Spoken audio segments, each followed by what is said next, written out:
Good morning, everyone. On behalf of the Convenience Industry Council of Canada and our members right across Ontario, it's a pleasure to welcome you here to this On the Run store. This store is owned by Parkland, which was one of the founding members of the CICC. Today's announcement is another important step towards modernizing Ontario's beverage alcohol regime. On behalf of our industry, I want to commend Premier Ford and Minister Bethlenfalvy for their leadership navigating through this complex and significant policy change. Without them, we literally wouldn't be standing here today. We know that it will take a lot of hard work in the coming months to get the details of the new retail, regulatory, and distribution framework right, and we at the CRCC are ready to do our part. We're looking forward to working with government and other stakeholders to make this initiative a success and ensure we keep prices competitive for our valued customers. Once again, I want to thank the Premier and his government, and I look forward to continuing the work to build on today's important announcement. With that, I will turn it over to Minister Bethlenfalvy. Thanks, Anne. Thank you.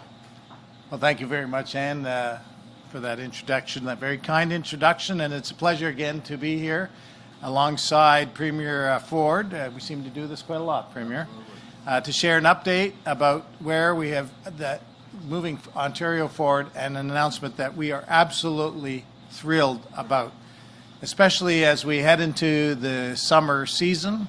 And of course, everyone knows the weather today is beautiful here in Etobicoke, and that's a provincial responsibility. Everybody knows the weather is provincial. We welcome you here today. Last December, we announced that our government was delivering on its commitment to give people more choice and convenience when buying their favorite alcoholic drinks, making the sale of beer, wine, cider, and ready-to-drink beverages possible at all participating convenience, grocery, and big box stores across the province. Since then, we've been working closely with our agencies, retail industry partners, and local producers to make this promise a reality. And let me tell you, we're ahead of schedule in achieving that shared goal. Our government is creating the conditions for a more open and convenient marketplace for alcohol, one that is safe, stable, and predictable, and which allows individual retailers and businesses to make their own decisions about how they participate and when, all while giving Ontarians the benefit of a competitive retail pricing across all new points of sale. Now, over time, this new and expanded marketplace will introduce thousands of new stores where Ontarians can buy their drinks of choice. And this represents, without a shadow of a doubt, the largest transformation of Ontario's alcohol marketplace since the end of Prohibition nearly 100 years ago. An important moment in our province's history, but this change won't happen overnight.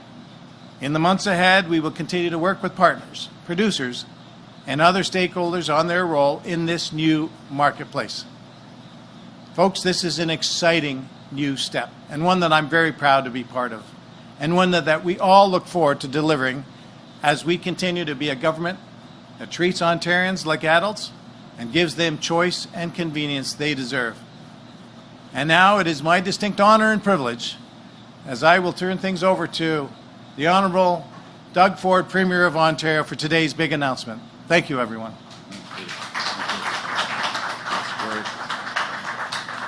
Well, good morning, everyone, and I'm just so excited to be here today. And Peter, thank you for that introduction. And I'm thrilled to be here in the great state of Etobicoke alongside Minister Bethlenfalvy and a great Attorney General, Minister Doug Downey. Before I get started, I want to acknowledge and welcome Carmine Nigro, the Chair of LCBO, Ian White, President and CEO of Parkland Canada, and the entire team, Parkland On the Run, for operating a great store here in Etobicoke, and I'm here quite frequently, almost every single day actually, as well as Anne from the Convenience Industry Council of Canada. And Anne, thank you for your words earlier on. Scott from the Ontario Craft Brewers, Richard from Ontario Craft Wineries, Debbie and Matthias from Grape Growers of Ontario, Matt from Ontario Craft Cider Association, Emma and CJ from Beer Canada, and all our association partners here today. It was just a few months ago that we were together talking about our plan to give people more choice and more convenience when it comes to buying beer, cider, wine, and other alcoholic beverages in Ontario.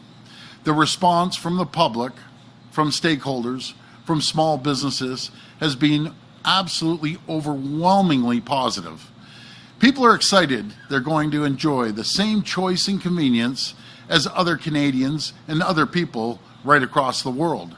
To buy a case of beer or a bottle of wine on the way up to the cottage, or maybe you're going to start up the grill in the backyard or summer barbecue, they're excited to hear that they're finally being treated as adults.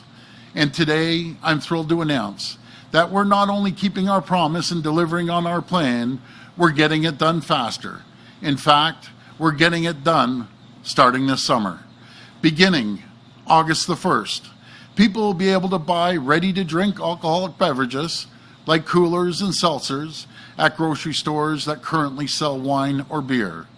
These stores will also be able to sell larger pack-size beers like the 30-pack case of beer that is popular in Quebec. And I know, Peter, you go visit back where you originally came from, and you love those big 30-pack cases of beer. Well, my friend, you don't have to go to Quebec to get that anymore. You can get it right here in Ontario. And on September the 5th, convenience stores like this one will be able to sell beer, cider, wine, and ready-to-drink alcoholic beverages. And finally, as of October 31st, every convenience, grocery, and big box store in Ontario will be able to sell beer, cider, wine, and ready-to-drink alcoholic beverages. As we enter this new marketplace, the beer store and the LCBO will continue to play a big role. Spirits like vodka, gin, and whiskey will continue to be sold at the LCBO. The beer store will remain active in distribution, recycling, and as a valued retailer. And I have to pause to thank the LCBO and the beer store for being amazing partners throughout this entire process. And in particular, I want to thank their workers and give them every assurance we're going to have your backs. I also want to recognize the province's retailers, industry associations, the Alcohol and Gaming Commission of Ontario, and brewers and wine producers, as well as the many members of our public service, led by our amazing Secretary of Cabinet, Michelle D'Emmanuel, and she's an absolute champion, by the way. And finally, I want to give special thanks to the thousands of convenience store operators across Ontario who run their stores safely and responsibly each and every day, and who will continue to do so in this new marketplace. This has been a true Team Ontario effort. We expect that this new marketplace will introduce up to 8,500 new stores where consumers can purchase alcohol products.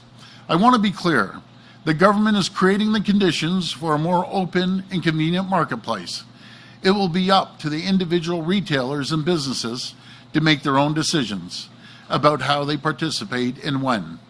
But this is a really exciting time for consumers and businesses. That's because our plan will create new growth opportunities for local brewers, wineries, retailers, and small businesses. It's going to support local jobs. And most importantly, it's going to give people more choice and convenience. A change of this size and scope won't be without bumps in the road. After 97 years of making a change, you always have a few bumps, but I'm confident we'll get through those bumps. But I've never been more confident in Team Ontario to quickly address any challenges we might face. Friends, since we were first elected to office in 2018, our government has been working hard to make life easier and more convenient and affordable for Ontario families. All across government, we're putting customers first. We're modernizing outdated regulations and cutting the unnecessary red tape that costs people and business time and money. We're working for you, and we're getting it done. Thank you to everyone for joining us today, and may God bless the people of Ontario. Thank you.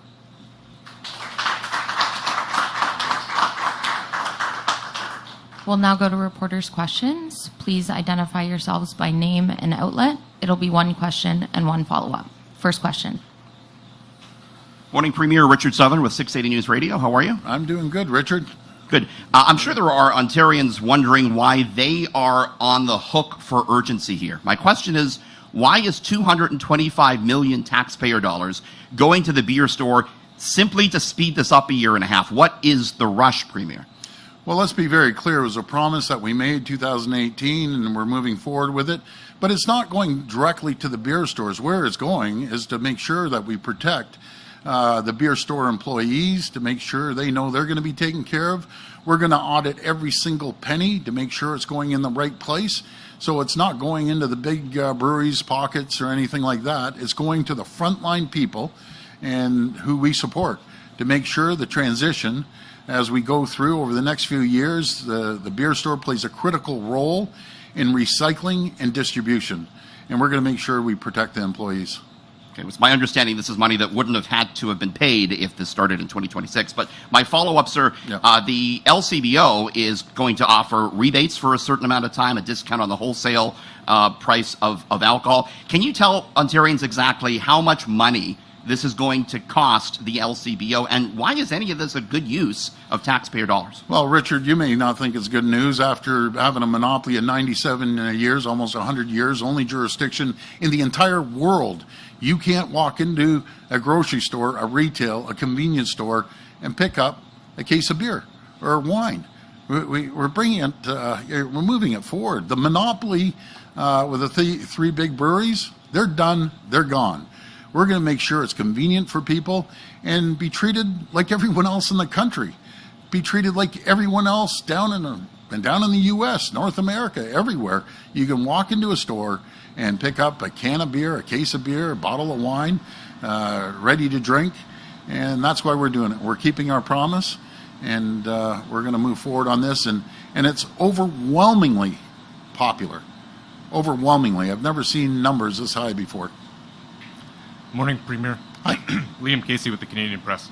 A lot of your former staffers lobby on behalf of brewers, convenience stores, and grocery stores. Did that play any role in your sped-up timeline? No, not at all. We promised this back in 2018, and we're just going to move forward for the people of Ontario. They want it. We're going to do it. CAMH and CMHA, among other health organizations and mental health organizations, recently called you out for not having a provincial health strategy on alcohol. You've allocated $10 million over 5 years for extra social responsibility measures. Is $2 million a year enough to handle this huge expansion in access to alcohol? Well, let's be very clear with the numbers. The real numbers are $3.8 billion over 10 years, with conjunction with the federal government for mental health and addiction.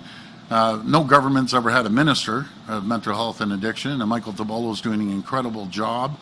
We take this very seriously. We put more money into mental health and addiction than any government in the history of this country, in the history of this province, and we're doing fairly well with that. And it's going to be we're going to continue working with people that need help and support. Not mentioning on healthcare too. Our healthcare spending since we've been in office has jumped over 30%. Never been done before. Our budget's over $85 billion. We're hiring more doctors, 12,500, 80,000 new nurses, building $50 billion in 50 sites, either new hospitals or expansion in hospitals. We're hiring more healthcare workers than this province, this country's ever seen. We're going to continue doing that. We're adding new medical schools across the province and producing great healthcare workers. And I'm very, very grateful for all the work that they do day in and day out. Hi, Premier. Barbara with Queen's Park Briefing. You recently said that your government is 100% opposed to drug decriminalization. And you also announced new legislation to deal with impaired drivers. Now today you're making this announcement. Don't you think these measures could be seen as contradictory? Not at all, but thank you for that question. We have zero tolerance for drinking and driving, and we've increased the fines as well. I hear the police coming out yesterday about the reckless driving and speeding and racing on streets. Well, we're even going to make sure that someone gets caught doing that. We're going to increase the suspension of their vehicle. That announcement will be coming soon. Let's talk about decriminalization of drugs, and I know some of the medical officers of health came out with it. It's an absolute nightmare. It'd be disaster. Folks, imagine decriminalizing drugs like heroin, fentanyl, cocaine. We saw what happened in BC. We saw what's happening in the U.S. They're all reversing it. And it was a big mistake they did out in BC, and I'm so proud of Premier Eby for saying that they aren't going to do it anymore. The federal government, I want to thank them. They're giving the jurisdiction of that into the hands of the province. As long as I'm Premier, we're never going to decriminalize hardcore drugs. What I believe in, we need more detox centers, we need more rehabilitation centers, but we sure the heck don't need people shooting up and doing drugs in neighborhoods like Etobicoke or Mississauga or anywhere, in that case in Ontario. And the other area I want to address, I've sent a letter to the federal government on safe supply. Safe supply, folks, a drug addict can go up to a location and get free drugs, hardcore drugs. And what do? They don't even use it. They cut it with fentanyl. And half the deaths out in BC are from safe supply. And we aren't out there, promoting that these people are going to be distributing and selling drugs, getting cash, buying other drugs. It's a disaster. And anyone who thinks it's okay, they're wrong. It's not being done here in Ontario. We're going to make sure that we have safe streets, and we're going to support the people with addictions. And what do you have to say to taxpayers who might not see today's announcement as a priority? Well, we promised in 2018 and 2022 we're going to get it done. This money will be invested into the workers at the beer store and supporting them as we move forward with the rollout. And it's going to create jobs. It's going to create thousands of jobs that never existed before, no matter if it's in retail, big box, or in the convenience stores. It's a good move. People want it. And folks, this is no different than any other place in Canada, no place in the U.S. I know millions of people travel down across the border, south of the border. It's a no-brainer. You walk into your local convenience store, you pick up your wine, your case of beer, or you're ready to drink. People want it, and we're going to do it. And it's overwhelmingly popular. Hi, Premier. Rob Ferguson, Toronto Star. Hi, Rob. Good morning. Good morning. So, as you've mentioned, this is a big promise from 2018 that's finally been fulfilled. Does this, by moving it ahead of schedule, does this give you room, and are you planning to use this to get this out of the way, get it implemented, and call an early election? No, what we're doing is keeping a promise, Rob, but thanks for the question. We have a long agenda that we're fulfilling the promises made, promises kept. We're getting it done for the people of Ontario, no matter if it's reducing the cost of gas by 10.7 cents per litre. That's going back into the people's pockets. I think it's probably over $2.2 billion, and maybe even higher. It grows every single day, Peter.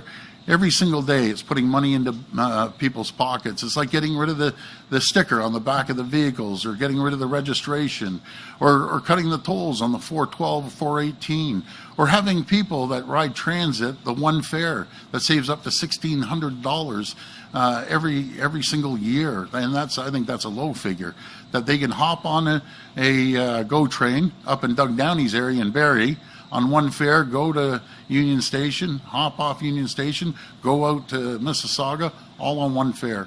So we're putting money back into people's pockets, and that's not a bad thing. It's actually a great thing to reduce the burden on the backs of for the people.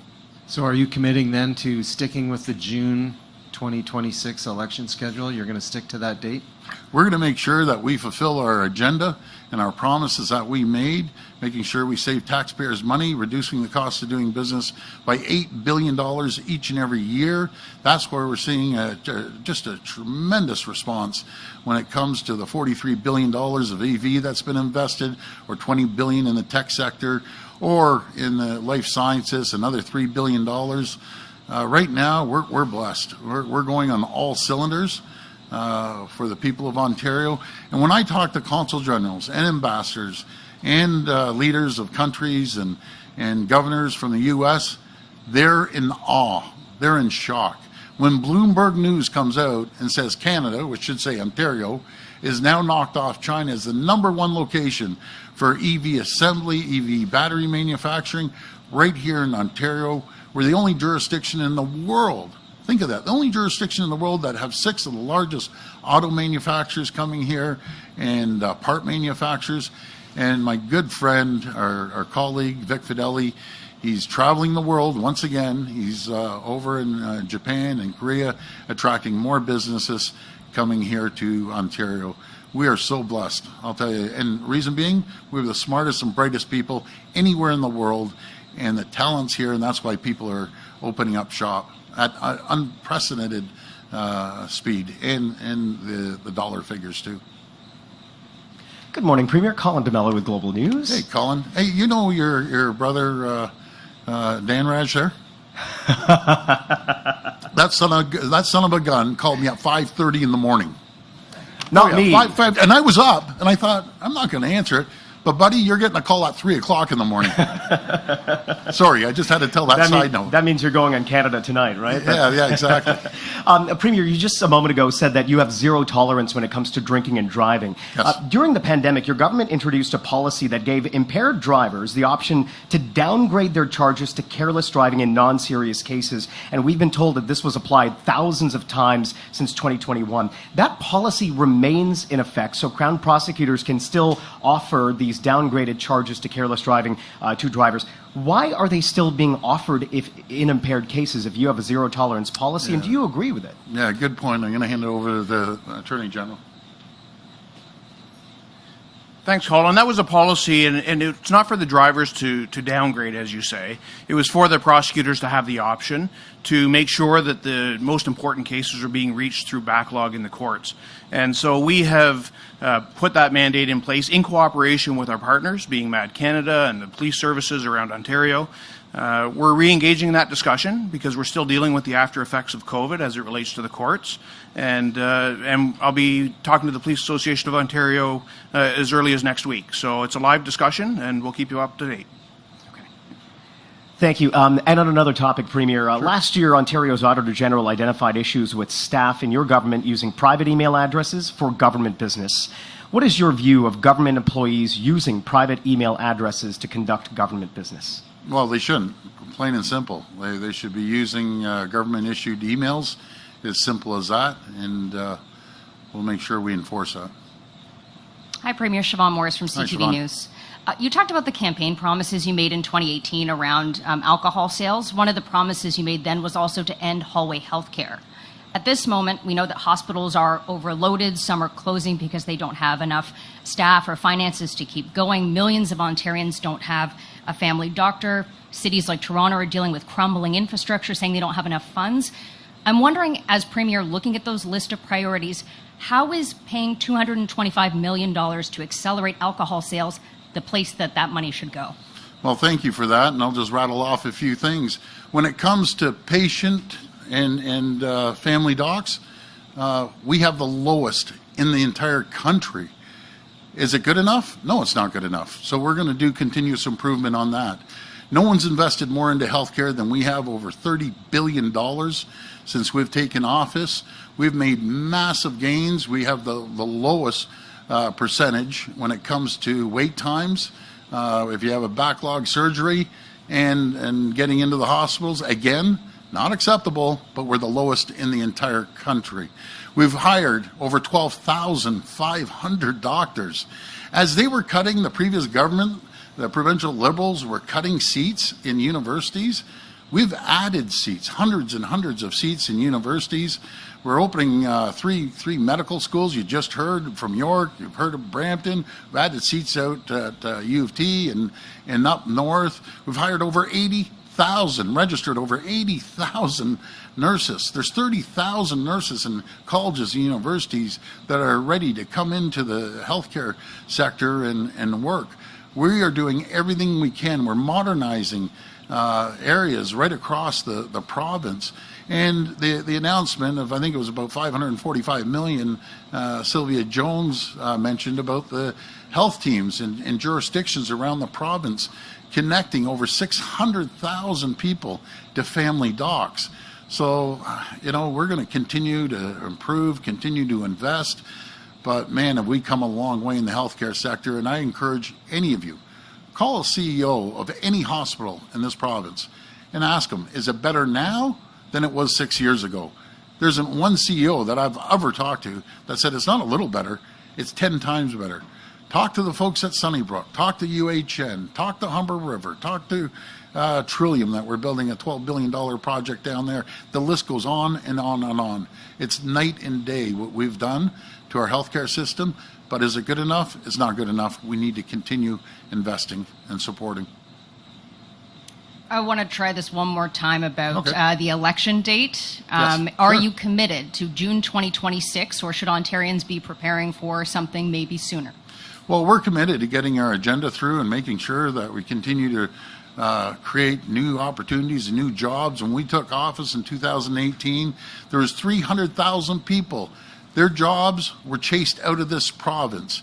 As our Minister of Energy likes to say, Todd Smith, all he saw is taillights going to the border, south of the border. Now, all we see are headlights coming into Ontario. There's over 700,000 people working today, collecting a better and bigger paycheck than there was 6 years ago, coming up June the 8th. And we've created the environment and conditions for companies to come here by reducing the burden of $8 billion each and every year off the backs of companies to compete against people over in Europe, over in Asia, South America, and of course our largest trading partner in the U.S. Just remember, last year alone, we created the environment and conditions. The manufacturers of this province created more manufacturing jobs in Ontario than all 50 U.S. states combined. And we have a growing population. We're the fastest growing region in North America, faster than Texas, faster than Florida combined. So we're going on all cylinders, and we're going to just keep investing and keep moving forward. And the reason? We have the greatest people in the entire world, the smartest people. We graduate over 70,000 STEM graduates every single year.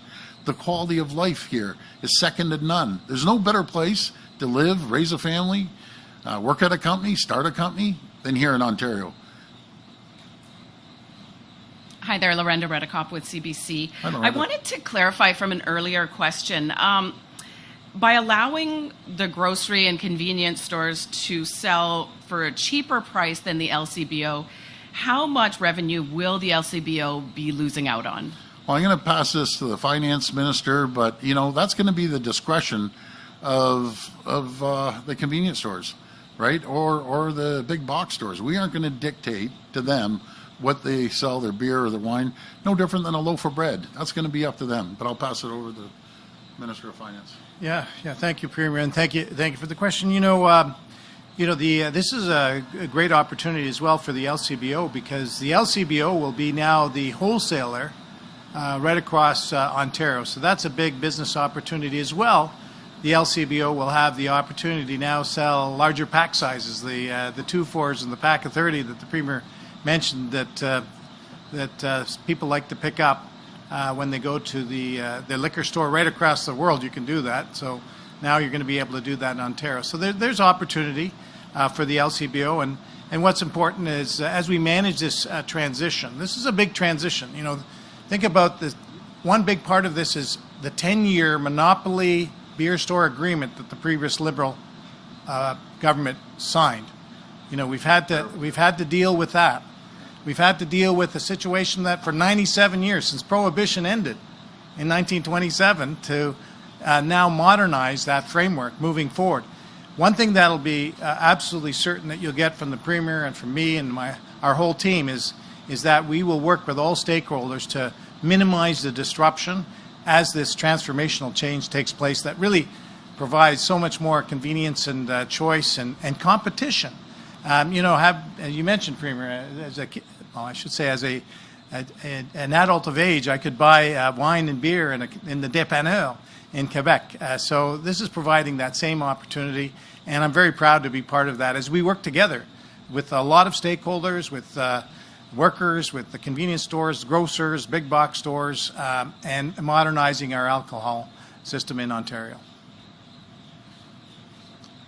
In terms of a long-term plan for the beer store, I mean, if we've got the grocery stores that will be able to do the recycling, we've got LCBO and grocery stores being able to sell the larger packs of beer, do you see a point to the beer store? Well, we're going to work with the beer store, and their employees are our number one priority. They do an incredible job on distribution that they can enhance on the distribution side. They do a great job in recycling, and they can be open for business. You're going to get more variety in a beer store. They're going to carry all the beers. Some convenience and retailers, they may carry a few different types, but they have to change their footprint. Be creative. You know, you've been down to the U.S. You go into some of these, they're called liquor stores, beer stores. Man, they're top notch. They're pretty good. Just like the LCBO. You walk into an LCBO store, man, it's pretty impressive. So the beer store, change your footprint, come up with a new business plan, and be competitive. Be creative. That's what I encourage.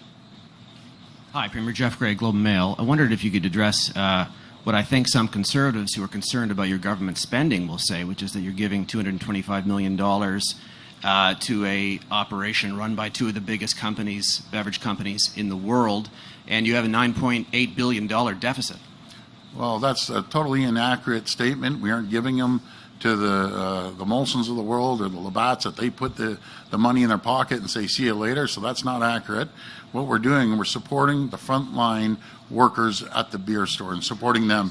But I thought it went to Brewers Retail. Again, we're going to be audited every step of the way to make sure that it's being distributed in the right fashion. But being fiscally conservative, I'll tell you, there's no better finance minister around.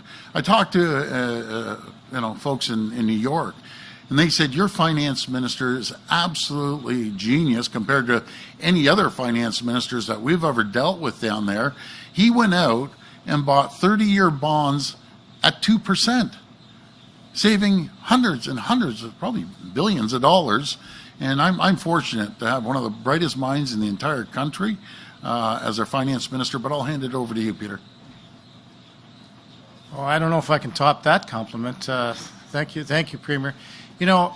So we issued even more 30-year bonds this week. We took advantage of very low rates over the last number of years, and a third of our portfolio is now 30-year bonds. So we take a lot of refinancing risk out. I will just add on the beer store, the Premier is 100% right. This is going as part of the agreement to unwind that 10-year monopoly that the previous government, the Liberal government, signed. Create an environment, whether this was 2 years ago or 2 years hence or now, some transition support for, as the Premier said, for, among other things, the employees of the beer store. So specifically, this will help maintain perhaps unprofitable beer stores through July 1st of 2025, 386 stores, and then in December 31st, another 300 stores. So it's not about using taxpayer money to end this deal. This is always about having as much of an orderly transition as possible, minimizing disruption, and giving a chance to adjust to the new world. And I'll just reiterate what the Premier said. The beer store is playing a significant role in distribution across the province, so that's an opportunity there, and also on recycling, which is absolutely critical. So with this transition, there is opportunity for the beer store. I think Peter's being pretty modest. He has a path to balance in 2 years. And when we brought the budget and we sat down, you have two things you can do, folks. You balance right away and you just start chopping everything. I just don't believe in that because budgets come and go, and we're going to balance in 2 years. Unlike the federal government, unlike the Quebec government, unlike the BC government, they have no path to balance. We have a path to balance. We're going to continue investing $190 billion over the next 10 years into infrastructure, building the hospitals, building the schools, building the highways and bridges and roads that people need, the growing population here. We're getting the 413 done, the Bradford Bypass, Highway 3 going into southwestern Ontario. You go along the QEW, the 401, either way, you're seeing construction. The Garden City Parkway Bridge we're investing in. So we're investing heavily into infrastructure. Infrastructure, folks, as you know, will last 50 to 100 years. We're building the largest transit system in North America. It's unprecedented, the amount of investments we're doing, but we're planning not for next year, not for 2 years, for 10, 20, 50 years down the road. And that's what the previous government never thought about. And we're leading the world when it comes to infrastructure spending.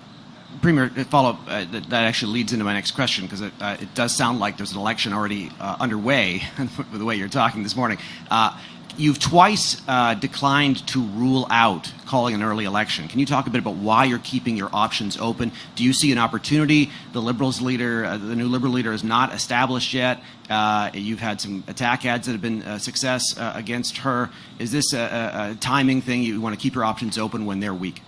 Well, again, I just want to get our agenda through. I want to continue building Ontario, creating more jobs that we never saw for 15 years in this province. All we saw is more and more debt and, hallway health care and jobs being run out of this province. And it was a nightmare. The way I describe it, private sector folks, like all four of us actually, I went into a province. Every ministry was a disaster. It was a bankrupt province. We've turned it around. And the ironic thing is, we did it during the pandemic. And it wasn't the government, it was the manufacturers of this great province and the service sector as well. Do you remember the days that Kathleen went out and said, let's get rid of the manufacturing and we're going to be a service sector province? Really? That worked out really well, didn't it? 300,000 people lost their jobs. We took the different approach. We're not only going to be the best service sector, we're going to be an economic powerhouse when it comes to manufacturing. We manufacture anything and everything here in Ontario. There's no jurisdiction in North America, and I travel the U.S. Right across from east, west, north, south, and there's no state that can compete against us on the diversity of products that we manufacture here in Ontario. And will continue, not just being a powerhouse in North America, but around the world. People are talking about Ontario. They're in awe. That's what they are. I hear it every single day from foreign leaders, from ambassadors, from consul generals, and governors in the U.S. So we're going to continue moving forward. Folks, we do about $490 billion of two-way trade with the U.S. We increased that by $100 billion. When we took office, revenues here at the province were $150 billion. They're $214 billion. The greatest thing is, we're the only government. We have never, ever raised a tax. It's unheard of. You don't have to raise taxes. You don't have to gouge the people and put your hand in their pockets. You don't have to gouge businesses. We did the opposite. There's 700,000 people that are paying taxes that weren't paying taxes. There's tens of billions of dollars in investment in these companies that are paying taxes now that wouldn't even be here if we weren't in government right now. So we're going to continue going down that path. We increase revenues through growth, not through gouging people. They're finding a really tough time. And a message to the Bank of Canada: lower these damn interest rates finally, because we have a housing crisis. We're pushing the economy forward, and you're trying to kill the economy, meaning trying to kill people. So I look forward to you reducing the interest rates when time comes in June here. Enough is enough with these interest rates. And you lower the interest rates, quarter point, another quarter point, another quarter point. Guess what, folks? These homes, the affordable, the rental units are going to pop up like mushrooms, mark my words. But the Bank of Canada needs to get their act together. This will be the last reporter. Hi, Premier and everyone. This is Charlie Pinkerton of the Trillium. Premier, I just want to pick up on something that my colleague Liam Casey asked earlier. there seems to be, I believe, 15 or more lobbyists who have either worked for you or in your government who have now lobbied for companies who are going to benefit from this announcement today. And so I know this is an old promise, and I know, well, my guess of what you're thinking is that no one can influence the Fords, but we saw a disaster in Brighton recently where the municipality tried to hire a lobbying firm, and it really disrupted the municipality itself. So do you worry that there is a perception that to get things done from your government, that people, companies, municipalities, whatever it may be, should be hiring those close to you? Not at all. First of all, we focus on for the people. We make our own decisions. I don't care who's trying to lobby. It's been going on for decades. They can't lobby me. I don't give two hoots about them. I care about the people. I care about the businesses. And as for municipalities, well, I don't understand why they'd even do that in the first place. Anyone who wants to call me, they can pick up the phone and call me directly on my cell phone. I get a couple hundred messages. I deal with everything from dogs to cats to cracked sidewalks to businesses, permits, you name it. They call me, and there's no reason. All 444 municipalities, every warden, every mayor has my personal phone call, and I deal with probably half a dozen minimum a day, mayors and wardens. So folks, you need something, you call me direct, call my office, call my colleagues. We return the calls. We get back to every single person. It's not big corporations that call me, small mom and pops, people that have a problem. And I hope this one person doesn't mind. I got a call about, I got to give a shout out to the person that called me about VIA. They couldn't get their pet on the VIA trains. They want to get canceled. So the president of VIA, let these people bring their pets. It's part of the family. If they're going to visit relatives somewhere, let them hop on the train. They're well behaved, and full disclosure, I'm a dog lover. Family have dogs, but you got to support these people. So, anyways, that's just one of hundreds of calls I get about everything you could possibly think of. And as a result of the announcement today and the plan going forward, one would think that the beer store's footprint in the province may decrease over time. There was a U of T study a few years ago about how its locations could be used to build thousands of new housing units. Is that something your government is looking into at all? Is it negotiating with the beer store for its properties, or would it consider doing that? And just on another topic, I think you met Drake yesterday, and so I'm interested to know what you and him talked about. Yeah, good question. That was the best question you've asked me in 3 years, Charlie. Thank you. So, on the beer store property, I always say there's not a postage stamp of property that the province and the federal government, municipalities, we aren't trying to build. So our goal is to build on everything we possibly can. And as for Drake, it was great to see him yesterday. Everyone's so happy about the WNBA. I think it's great for women's sport right across our province and our country. They're going to be our country's team. So I love that more and more women are getting involved, and having this team are going to encourage girls and young women in colleges and girls in the high schools to take up basketball. They're going to have role models. And as I said yesterday in my press conference, wouldn't it be great that a young girl in high school is playing basketball, goes to a college or university here in Ontario, and then plays for the local Toronto team? That's amazing. So I want to congratulate Mr. Tannenbaum and his whole team. What a great news that was. Absolutely fabulous news. So, but I didn't invite Drake over for a beer. I don't drink a beer. Maybe he doesn't either.